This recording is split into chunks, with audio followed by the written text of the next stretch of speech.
El asesinato de una famosa personalidad de la radio hizo que la policía se preguntara quién podía querer que muriera. Un trozo pequeño de plástico, un perro rastreador y una esponja fue todo lo que necesitaron los investigadores para hallar la respuesta. Los famosos de la radio tienen muchos fans, pero no suelen ser blanco de acosadores porque su trabajo conlleva un cierto anonimato.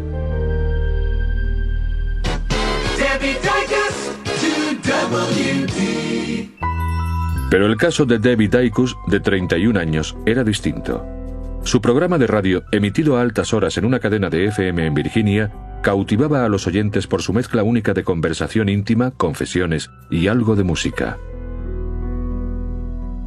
¿Por qué no procuramos todos asegurarnos de que Marilyn y muchos otros niños como ella no se lleven también una decepción este año? Ella le contaba a la audiencia cómo se sentía ese día, ya fuera contenta, triste, disgustada o quizá encantada, porque había ocurrido algo bueno en su vida, y les decía, ¿por qué no llamáis y me contáis lo que pasa en vuestras vidas? O les preguntaba lo que sentían con algún tema, esas cosas. Hablaba como podía hablar tu vecina. Creo que una de las cosas que la hacían tan popular era que parecía muy asequible.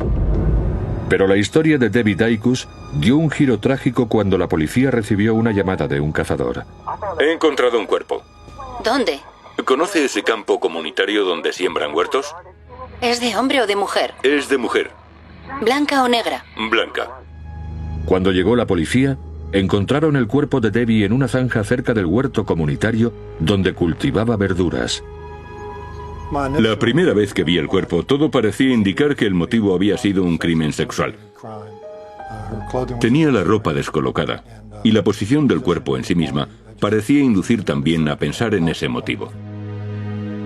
El motivo no parecía ser el robo, pues su bolso estaba en el coche a unos 5 metros de distancia. Estaba claro que el ataque había sido al lado del coche.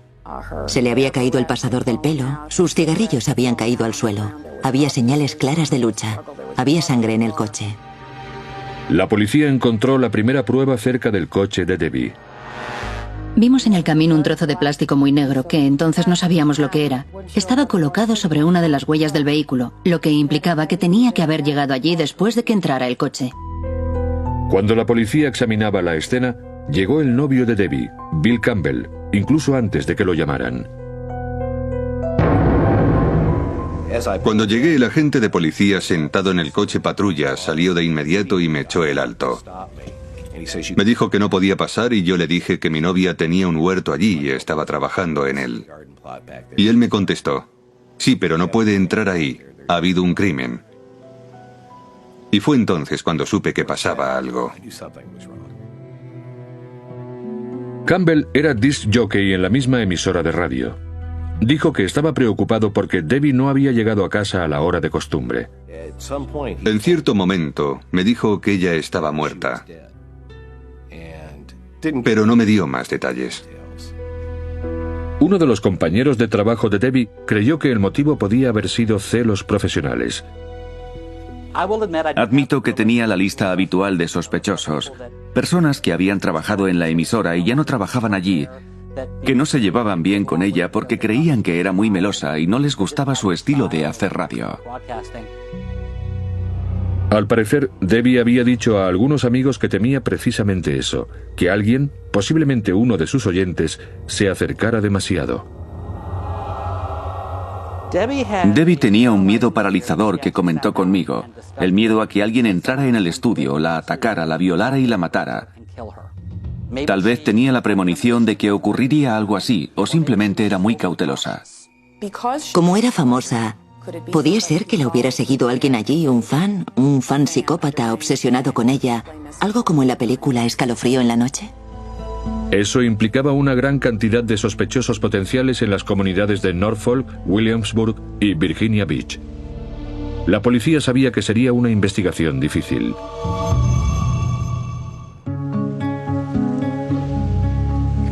La comunidad tenía mucho miedo, y eso resultaba palpable. La gente no hablaba de otra cosa. Ibas a la tienda, a la gasolinera, al tinte, y la gente no hablaba de otra cosa. Debbie Daykus, una personalidad de la radio con un programa nocturno, había sido hallada asesinada en un parque público donde cultivaba un huerto.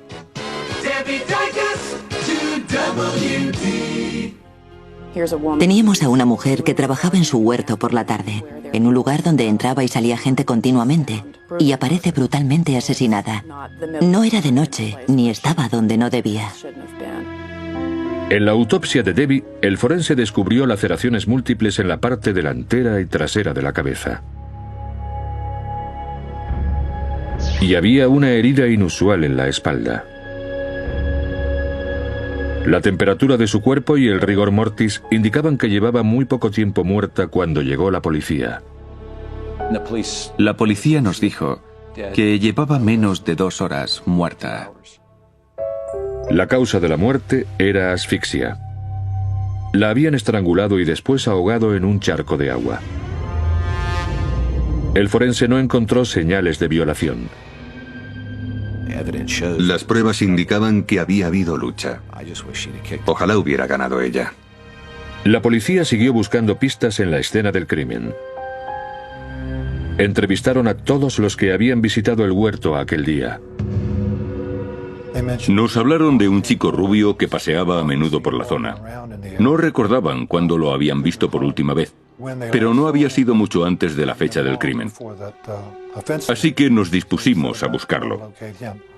El chico pasaba mucho tiempo en el cementerio adyacente al huerto y la policía consiguió encontrarlo. El muchacho fue identificado como Michael LaPrade. Era un habitante de la zona. Vivía un poco más arriba, en Hampstead, a unos 3 kilómetros de la escena del crimen. Pero LaPrade no estaba en la ciudad el día del asesinato y fue descartado. El novio de Debbie fue eliminado como sospechoso porque había estado en casa la tarde en que la asesinaron. A continuación, la policía investigó los archivos telefónicos de la emisora de radio para ver cuántas personas habían llamado al programa de Debbie en repetidas ocasiones. Seguro que en los años que llevábamos juntos y con el tiempo que llevábamos en la radio, habíamos tenido algunas llamadas raras. Pero no se me ocurría ninguna que hubiera hecho que ella se sintiera amenazada ni nada de eso. Los investigadores tuvieron su primer éxito en la zona que rodeaba el huerto. A pocos metros del cuerpo de Debbie, encontraron lo que parecía ser el mango de madera de una azada. Estaba partido por la mitad. Era evidente que habían usado la azada para golpearla varias veces en la cabeza. Tenía cortes largos en la cabeza, el cuero cabelludo estaba roto, y eso encajaba con golpes fuertes de la azada. Llevaron a un perro policía para rastrear el olor del asesino. Glenelle Fullman advirtió a los agentes de que no tocaran la azada hasta que la hubiera olfateado el perro. Yo no quería que nadie más tocara la azada. Les hice sacarla del agua con un palo, solo el mango. El resto de la azada siguió en el agua. No quería tocarla más de lo imprescindible. El perro captó el olor. Hay quien cree que es adrenalina lo que detectan. Los perros huelen el miedo, sí señor. Cuando una persona se dispone a cometer un crimen que sabe que está mal, le sube mucho la adrenalina. Entra en juego el factor miedo. No quieren que los descubran y eso hace que salga más olor del cuerpo y sea más fácil rastrearlo. Cerca de donde olfateaba el perro, se había congregado un grupo de mirones. Curiosamente, el perro avanzó directo hacia ellos. Pasó de largo por el coche de ella y siguió hacia la multitud. Yo dije a la gente que no se movieran, que no mordería a nadie y que no se movieran. Se acercó a la parte de atrás de las piernas de un hombre, olfateó las piernas, se paró allí, se volvió y me miró. ¿Por qué había identificado el perro a un hombre que estaba entre los mirones? Los investigadores no tardarían en descubrir el motivo. Cuando pienso en ella, siempre es de un modo bueno, de un modo positivo. No me explayo en cómo nos dejó, sino que me gusta pensar cómo era antes. Cuando Debbie Dicus, famosa de la radio, apareció asesinada en un campo, los analistas buscaron pruebas en la azada rota encontrada cerca de su cuerpo. En el filo de la azada que estaba clavada en el barro aparecieron pelos y eran iguales a los de la víctima. Un perro policía rastreó el olor de la azada hasta un hombre que estaba en el aparcamiento mirando cómo trabajaba la policía. El hombre era Ronald Blanchard, el mismo que había encontrado el cuerpo de Debbie y llamado a la policía. Era posible que hubiera una explicación inocente para todo aquello, pero desde luego a todos nos interesaba esa explicación. Ronald Blanchard, de 21 años, estaba recién casado y trabajaba en un barco de pesca. No tenía ningún motivo aparente para el crimen y afirmaba que él no sabía que la víctima era una famosa de la radio hasta que se lo dijo a alguien de la multitud. Investigué su pasado. Fui al campo de caravanas donde había vivido antes y descubrí que tenía antecedentes y había abandonado el instituto. Descubrí que era un ser humano muy inestable. Cuando le interrogaron, Blanchard negó haber tocado la azada cuando encontró el cuerpo de Debbie. Dijo que solo le había tomado el pulso a Debbie. Los analistas encontraron salpicaduras de sangre en la camisa de Blanchard.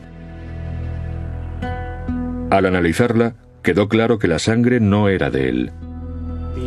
Las proteínas y enzimas que identificamos sí encajaban con la sangre de la víctima, lo que indicaba que el material genético detectado podía proceder de ella, pero no procedía del sospechoso. Hasta cierto punto, las pruebas sí apoyaban la afirmación de Blanchard de que la sangre de Debbie había llegado a su camisa al inclinarse sobre el cuerpo. Una mancha por contacto es cuando un objeto ensangrentado, como una mano manchada de sangre, toca una superficie limpia y la sangre pasa de una superficie a la otra. Pero había otras manchas de sangre que no se podían explicar tan fácilmente. Reconocí al menos dos zonas de manchas, una en la camiseta y otra en los pantalones, que entrarían en la categoría de salpicaduras por impacto. La policía recordó que Blanchard había dicho que estaba cazando cuando encontró el cuerpo. Así que le preguntó por el rifle que llevaba. No solo tenía mucho barro, sino que el cañón del rifle se había doblado y el cerrojo no funcionaba. En otras palabras, estaba aplastado y roto y le faltaba un trozo. Eso indicaba que habían bamboleado el rifle como un bate de béisbol. Curiosamente, el fragmento de plástico negro encontrado cerca del coche de Debbie era el trozo que le faltaba al rifle de Blanchard. Le preguntamos específicamente si había estado cerca del vehículo de la víctima y nos dijo que no había estado. La culata del rifle era de la misma forma y dejaba la misma marca que el golpe en la espalda de Debbie. Y los investigadores encontraron más cosas todavía. Notamos que había pelos en la zona del cerrojo que estaba dañada y recuperamos dos. Al examinarlos al microscopio vimos que se habían arrancado por la fuerza. Compararon los pelos del rifle de Blanchard con los pelos que habían cogido de la cabeza de David Dacus durante la autopsia. Ampliándolos mucho en el microscopio, los técnicos descubrieron que tenían una estructura muy similar.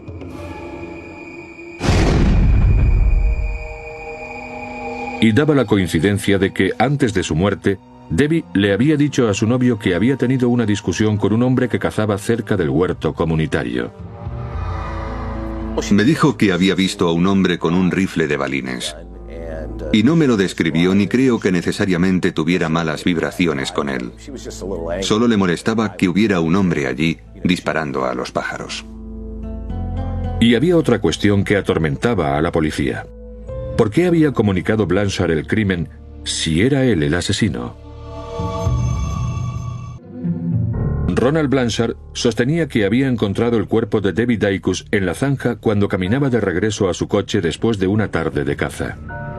Insistía en que la sangre de la camiseta y los pantalones era por haber intentado ayudar a David Dacus, no por haberla matado. Para averiguarlo, el analista forense Norm Tiller se puso un mono blanco y llevó a cabo un experimento. Utilizó una esponja empapada en sangre y la puso en un casco de motorista. Después, usó una azada como la encontrada en la escena del crimen. Golpeé varias veces con fuerza con la azada e inmediatamente empezamos a provocar el mismo tipo de manchas que había en la camiseta del sospechoso. Y cuanto más fuerte es el golpe, más lejos salta la sangre y más fina es la mancha.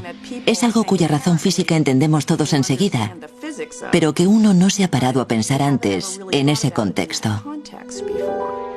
Los expertos dicen que el único modo de que Blanchard tuviera esas salpicaduras de sangre en la camiseta era que hubiera estado presente durante el ataque. Estaban en la parte superior de la camiseta, en el pecho y en las dos mangas. Y de hecho había también manchas en la parte de atrás de la camiseta, en la parte superior de la parte de atrás de la camiseta. La sangre en la parte de atrás de la camiseta de alguien indica que esa persona ha agitado en el aire un objeto cubierto de sangre. No hay otro modo de explicarlo. Puede hablar de roces un día entero. Puede decir que le tomó el pulso y que se cayó en la zanja. Pero eso no explicaría las salpicaduras de sangre en su ropa. Es imposible que hubiera podido mancharse la camiseta de ese modo concreto. Y para mí, como observador, eso probaba su culpabilidad más allá de toda duda. Las pruebas en los vaqueros de Blanchard indicaban también una pelea. La zona de las rodillas de los vaqueros tenía manchas de grasa, como si se hubiera arrodillado y se hubiera manchado así las rodillas. Ronald Blanchard fue detenido y acusado de intento de violación, secuestro y asesinato.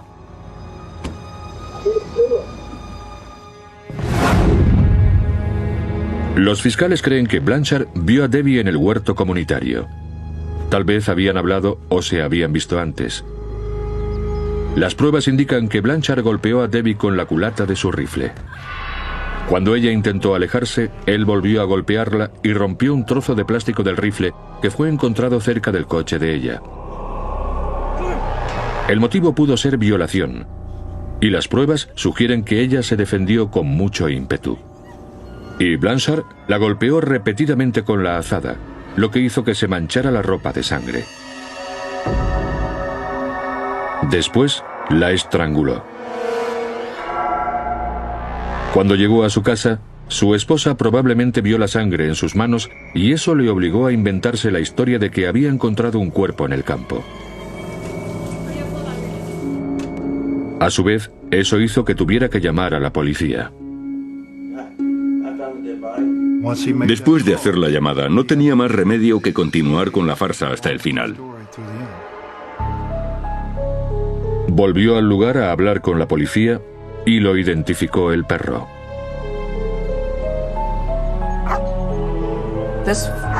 Ese fue el primer caso en el que yo utilicé un perro rastreador para descubrir una prueba incriminatoria. Y me resultó fascinante aprender a trabajar con perros rastreadores.